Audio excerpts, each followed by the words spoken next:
don't expect game designers to be experts in color harmony, but I do expect them to know when this looks like shit and this looks like shit. It's Pinball of the Dead for the Game Boy Advance. Looks like satanic cotton candy. Get back.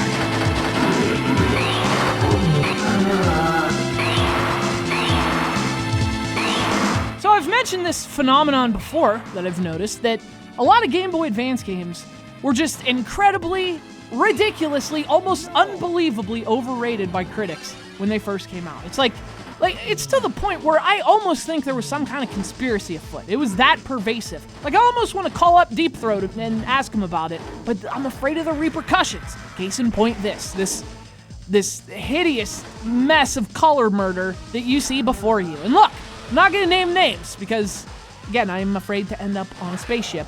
But suffice to say, a lot of critics scored this thing very high back in 2002. Like, suspiciously high. Perhaps even more suspicious, Agent Scully, when one considers what those critics had to say about the graphics. One called them bright and colorful. I presume in the same way a nuclear waste dump would technically also be bright and colorful. Someone else called them great. Great. That's it. Just great. That's the word they went with. Which is not only incorrect, but also lazy when you consider that the game itself offers lots of words, all of which are more accurate. This game looks like a nightmare. An accursed nightmare.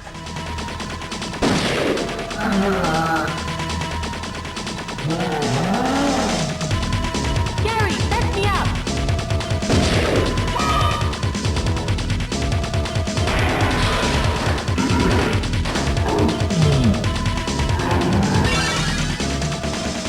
Alright, so maybe I've been kind of harsh on the graphics for reasons that should be blatantly obvious. This game looks like it's, well, we've already been over this. It's not good. And look, it's not that it's ugly from a technical perspective, because like technically, for its time, this was impressive, and that's why people raved about it.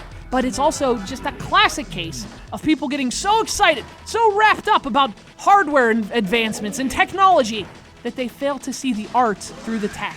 Yeah, sure, whatever, the tech's fine. But this art is just, it's just beyond atrocious. It's like a color wheel jumped off a building.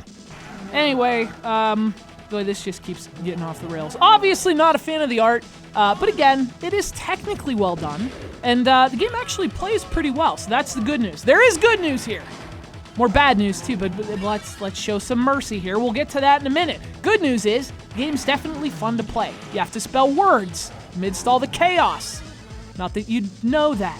And there are zombies and monsters all over the place that you can squish. One of those satisfying little bursts of blood, which is a sick thing to say, but whatever, this is the internet. And the tables are nice and tall, and there's lots to do. And they even have boss fights.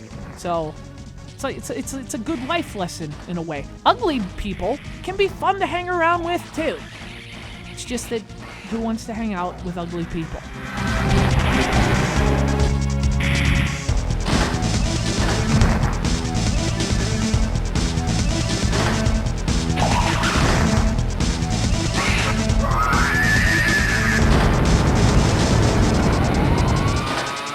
Look, let's be honest here. Let's be honest with ourselves above all else. It's not just that it's ugly, although it is ugly. It's got other problems too, which ugly people typically have. Lots of problems. So, the game's only got 3 tables, which means you see everything it has to offer pretty quickly, and you almost immediately want to forget everything it has to offer pretty quickly.